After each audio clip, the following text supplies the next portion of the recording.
इस कहानी की शुरुआत में कपल को दिखाया जाता है जो कि एक रूम के अंदर होता है जो पूरी तरह से सफेद है। दरअसल ये दोनों के दोनों एक एक्सपेरिमेंट का हिस्सा हैं। इन दोनों को यहाँ पर अगले 50 दिनों तक रहना होगा और अगर ये ऐसा कर लेते हैं तो इन्हें इनाम के तौर पर एक अच्छी खासी रकम दी जाएगी। ये दोनों के दोनों इस कमरे में बहुत खुश होते हैं। केट अपने हस्बैंड से कहती है कि जब मुझे इनाम की रकम मिलेगी तो मैं अपने सारे सपनों को पूरा करूंगी। केट का हस्बैंड कहता है कि मैं भी कुछ ऐसा ही करने वाला हूँ। इस रूम में इनकी सुविधा के लिए मनोरंजन के लिए कोई भी साधन नहीं है, सिर्फ सोने के लिए एक बेड होता है। साथ ही यहाँ पर एक स्क्रीन होती है जिसमें टाइप करके कुछ भी खाने के लिए मंगा सकते हैं। साथ ही इसमें रूल्स भी लिखे होते हैं। यहाँ पर एक रेड कलर का बटन भी है जिसको दबाने का मतलब ये होगा कि ये गिव अप कर चुके हैं, यानी कि हार मान चुके हैं। यहाँ एक स्पीकर भी होता है जिससे बिग बॉस की आवाज की तरह इन्हें कभी कभी कमांड दी जाती है। केट और उसके हस्बैंड का पहला दिन पहली रात यहाँ पर बहुत अच्छे से गुजरती है। इन दोनों को पूरा विश्वास है कि ये 50 दिन यहाँ पर आराम से पूरे कर लेंगे। केट के दिमाग में एक सवाल होता है जो वो अपने हस्बैंड से पूछती है कि डॉक्टर इस तरह का एक्सपेरिमेंट क्यों कर रही है। उसका हस्बैंड कहता है कि मुझे इस बात से कोई मतलब नहीं है। उन दोनों को यहाँ पर 50 दिन पूरे करने हैं जिसके बाद हमें मिलियन ऑफ डॉलर्स मिलेंगे जिससे हमारी पूरी जिंदगी बदल जाएगी।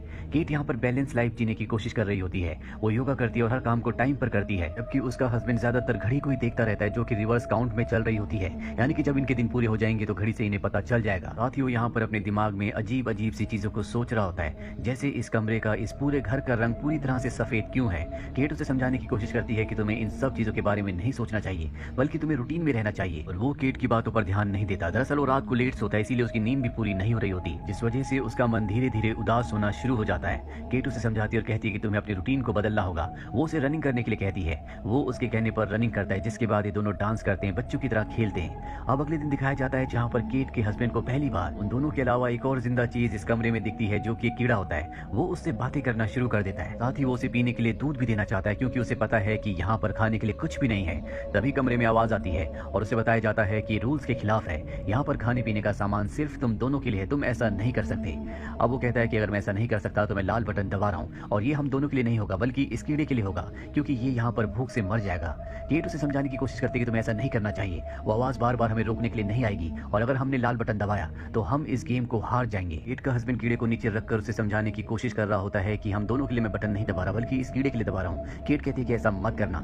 ये कहकर वो जाने लगती है और तभी गलती से उसका पैर कीड़े के ऊपर आ जाता है जिससे कीड़े की मौत हो जाती है। वो अपने हस्बैंड से कहती है कि मैंने ऐसा जानबूझकर नहीं किया, लेकिन उसका हस्बैंड उस पर विश्वास नहीं करता और कमरे के कोने में जाकर उदास बैठ जाता है। अगले 24 घंटों तक वो इसी तरह बैठा रहता है। दरअसल यहाँ आने से पहले एक रूल बताया गया था कि ये बाहर से 2 चीजों को मंगा सकते हैं जो इनके मुताबिक नहीं आएंगी, लेकिन अगर इन्होंने इस ऑप्शन को चुना तो इन्हें अच्छे खासे पैसे भरने होंगे। और अब केट का हस्बैंड उन दोनों ऑप्शंस में से एक ऑप्शन को, यानी कि एक चीज को मंगवाना चाहता है। वो ऐसा करता है जिसके बाद उसे एक हरे रंग का मार्कर मिलता है। इससे उसे बिल्कुल समझ नहीं आता कि उसे क्या करना चाहिए। इसके बदले उसके $1,00,000 कट चुके हैं और अब उस हरे रंग के मार्कर से वो दीवारों पर अलग अलग तरह के स्केचेस बनाना शुरू कर देता है। केट कहती है कि तुम मेरा स्केच बनाओ और वो उसका स्केच बनाना शुरू करता है, लेकिन केट जल्दी बोर हो जाती है और उठकर उस जगह से चली जाती है। पर केट का हस्बैंड तब तक स्केचेस यानी कि दीवारों पर चित्र बनाता रहता है जब तक उसका मार्कर पूरी तरह से खत्म नहीं हो जाता। कुछ देर बाद केट अपने हस्बैंड के पास जाती है और कहती है कि कभी कभी शायद मेरा बर्ताव अच्छा नहीं होता, इसके लिए मुझे माफ कर दो। उसका हस्बैंड भी समझता है कि यहाँ पर रहना बहुत ही तनावपूर्ण है और ये दोनों एक दूसरे को माफ कर देते हैं। अब इन्हें यहाँ पर आज पूरे 40 दिन हो चुके हैं और अब इन्हें मात्र 10 दिन और इस जगह पर बिताने हैं जिसके बदले इन्हें अच्छे खासे पैसे मिलेंगे। अगली सुबह जब ये वॉशरूम में देखते हैं तो वहाँ पर एक गन होती है जो देखकर ये हैरान हो जाते हैं। इन्हें समझ नहीं आता कि ये गन यहाँ पर किसने रखी, इसीलिए इस गन को ये बेड के नीचे डाल देते हैं। साथ ही अब यहाँ पर इन्होंने कई दिन अच्छे से बिताए हैं, इसीलिए इनकी फैमिली से जो इन्हें वीडियो मैसेजेस भेजे गए होते हैं इन दोनों को दिखाए जाते हैं, जहाँ पर केट के हस्बैंड की बहन बताती है कि वो घर पर सब ठीक है। केट का हस्बैंड कहता है कि मैं तुम सबको बहुत मिस करता हूँ। इसके बाद केट के फादर की वीडियो दिखाई जाती है जिसमें उसके फादर कहते हैं कि अब मैं सड़क पर नहीं बल्कि घर पर रहता हूँ। केट इस वीडियो को नहीं देखना चाहती, वो कहती है कि इस वीडियो को बंद करो और वहाँ से चली जाती है।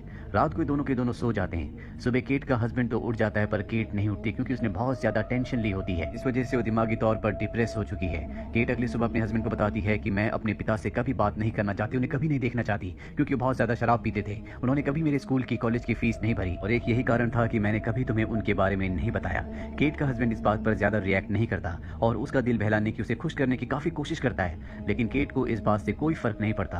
केट का हस्बैंड कहता है कि अब भी हमारे पास एक चॉइस है, क्यों ना हम एक नई चीज मंगाएं। है, जिससे कुछ दिन और गुजर जाएंगे और वैसे भी अब हमारे दिन यहाँ पर पूरे होने वाले हैं। केट कहती है कि ऐसा मत करना, पहले भी तुम पैसे बर्बाद कर चुके हो और मैं नहीं चाहती कि हम और भी पैसे बर्बाद करें। ये सुनकर केट का हस्बैंड उदास हो जाता है, पर कुछ देर बाद केट उसके पास जाती है और कहती है कि तुम दूसरे ऑप्शन को इस्तेमाल कर सकते हो। अब वो दूसरा ऑप्शन भी क्लिक कर देता है, जिसके बाद दरवाजा खुलता है और वहाँ पर एक लड़की आती है जो कि बहुत ही सुंदर होती है। उसने कपड़े नहीं पहने होते। केट का हस्बैंड कहता है कि तुम यहाँ पर क्या कर रही हो? वो कहती है कि मुझे नहीं पता, मुझे यहाँ पर तुम्हारे साथ मात्र 24 घंटे बिताने हैं, जिसके बदले मुझे अच्छे खासे पैसे मिले हैं। केट अपने हस्बैंड से कहती है कि तुम इसे अपनी टी शर्ट दे दो, जिसके बाद केट का हस्बैंड उसे अपनी टी शर्ट दे देता है। यहाँ पर वो लड़की जब केट के हस्बैंड की दीवार पर चित्र देखती है तो उसकी तारीफ करती है, तो सुनकर केट को बिल्कुल अच्छा नहीं लगता। रात को केट का हस्बैंड केट को और उस लड़की को बेड पर सुला देता है और खुद नीचे सोता है, पर वो लड़की उसके पास आती है और उसके साथ अजीब अजीब सी हरकतें करना शुरू कर देती है। इसके बाद केट अपने हस्बैंड को बेड पर सुलाती है और अपने हस्बैंड और उस लड़की के बीच में सो जाती है। अगली सुबह दिखाया जाता है कि केट जब अपने हस्बैंड के साथ बैठी होती है तो लड़की वहां पर आती है और गोल गोल घूमकर डांस करना शुरू कर देती है। केट भी ऐसे ही करती है, जिससे केट के हस्बैंड को बहुत अच्छा लगता है और वो अपने ख्यालों की दुनिया में खो जाता है, जहां पर उसे हर तरफ सफेद की जगह काला रंग दिखना शुरू हो जाता है। उसे लगता है कि पानी में डूब रहा है और तभी वो अपने छोटे भाई के बचपन का रूप देखता है जो उसके साथ पानी में डूबना शुरू हो जाता है। इस बात से वो पूरी तरह से घबरा जाता है और वो अपना आपा खो देता है। केट और वो लड़की उसके पास आती है। केट अपने हस्बैंड को होश में लाती है, लेकिन अब भी वो बहुत ज्यादा डरा हुआ होता है। केट अपने हस्बैंड को सुला देती है, जिसके बाद केट उस लड़की से बातें करती है।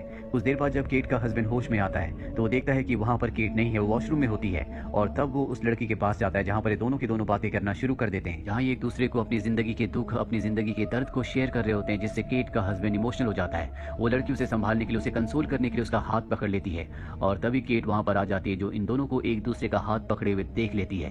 केट को पहले भी इस लड़की से परेशानी थी और ये देखने के बाद उसका गुस्सा और भी बढ़ जाता है। इसके बाद इन दोनों के बीच में आर्ग्यूमेंट्स होना शुरू हो जाते हैं। केट का हस्बैंड माइक इन दोनों को चुप रहने के लिए कहता है। रात को सबके सब सो जाते हैं। अगली सुबह केट और उसका हस्बैंड जब उठते हैं तो देखते हैं कि वो लड़की यहाँ से जा चुकी है। जाने से पहले उसने माइक के लिए दीवार पर एक मैसेज लिखा होता है कि आज से पहले कभी किसी ने मुझसे इतना प्यार नहीं किया जितना प्यार तुमने किया। देख कर केट को बहुत गुस्सा आता है। वो अपने हस्बैंड से कहती है कि तुम हमेशा मुझे धोखा दे रहे थे, तुम कभी मुझसे प्यार नहीं करते थे। उसका हस्बैंड कहता है कि इस सब कुछ जानबूझकर किया गया है, ये शायद इस गेम का एक रूल है कि वो हम दोनों को आपस में लड़वाना चाहते हैं। पर केट उसकी बात नहीं मानती और उसे धक्का देती है, जिससे वो टकरा कर गिर जाता है। केट के हस्बैंड को बहुत गुस्सा आता है। वो कहता है कि मैंने तुम्हें कभी धोखा नहीं दिया, उस वक्त भी नहीं जब तुम कुछ दिनों के लिए शहर में नहीं थी। मैंने अपने दोस्तों को छोड़ दिया ताकि मैं तुम्हें टाइम दे सकूं, मैंने अपनी पढ़ाई छोड़ दी ताकि मैं पैसे कमा सकूं, और इतना सब करने के बाद आज तुम मुझ पर शक कर रही हो। केट को एहसास होता है कि उसने गलत किया। वो अपने हस्बैंड से माफी मांगती है, लेकिन तभी वो नीचे गिर जाता है। कहता है कि मेरी तबीयत खराब हो रही है, मुझे डॉक्टर की जरूरत है, लेकिन वो रेड बटन नहीं दबा सकती। अगर उसने ऐसा किया तो ये दोनों गेम से बाहर हो जाएंगे, इस गेम को हार जाएंगे। केट अपने हस्बैंड को पीने के लिए दूध देती है और उसे बताती है कि इस कमरे में, इस पूरे घर में मेडिकल की कोई भी फैसिलिटी नहीं है। केट का हस्बैंड कहता है कि क्या होता अगर मुझे और ज्यादा चोट लग जाती, शायद तो मुझे मरने के लिए छोड़ देती। मुझे ऐसा पैसा नहीं चाहिए और अब मैं इस कमरे में एक पल भी नहीं रुकूंगा।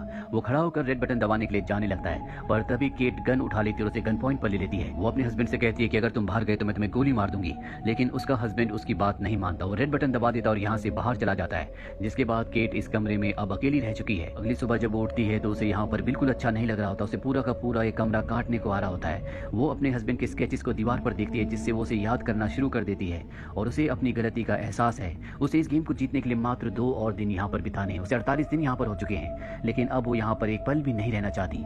वो लाल बटन दबाती है और यहाँ से बाहर निकल जाती है।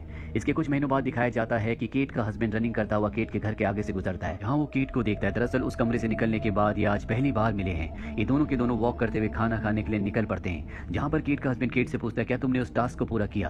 केट उसकी बात का जवाब नहीं देती। वो बस ये कहती है कि मैंने तुम्हारे साथ वहाँ पर अच्छा बर्ताव नहीं किया था, इसके लिए मैं तुमसे माफी चाहती हूँ। दरअसल इतने दिन उस घर में रहने के बाद इन दोनों को समझ में आ गया कि पैसा, लालच इन दोनों की जिंदगी में कभी खुशियां नहीं ला सकता। इन दोनों का प्यार और एक दूसरे के लिए जो विश्वास है वही इन्हें खुश रख सकता है, और अब ये अपनी जिंदगी को एक बार फिर से शुरू करना चाहते हैं। इसके बाद हमें उस कमरे के बाहर एक बोर्ड दिखाया जाता है जहाँ पर इन दोनों ने कई दिन बिताए थे। वो रूम ऐसे शख्स ने बनाया था जिसे कोई नहीं जानता, यानी कि वो एक अज्ञात इंसान है जो पैसों का लालच देकर लोगों को, कपल को इस रूम के अंदर भेजता था ताकि अकेलेपन में उनके अंदर का जो असली इंसान है वो बाहर आ जाए, वो एक दूसरे को समझे, जिंदगी को समझे। कहानी के अंत में दिखाया जाता है कि एक बार फिर से उसी सफेद रूम के अंदर एक और कपल आया है जिसे यहाँ पर अगले 50 दिन बिताने होंगे, जैसे केट और उसके हस्बैंड को बिताने थे। ये दोनों भी उसी तरह से खुश होते हैं जैसे केट और उसका हस्बैंड यहाँ पर पहली बार आने के बाद थे, क्योंकि उन्हें ऐसा लग रहा था कि 50 दिन वो यहाँ पर बहुत आराम से बिता देंगे। और सवाल ये है कि क्या ये दोनों के दोनों यहाँ पर 50 दिन बिता सकते हैं या नहीं। और इसी सवाल के साथ ये फिल्म, ये कहानी यहीं पर खत्म हो जाती है। उम्मीद करते हैं कि ये कहानी आपको पसंद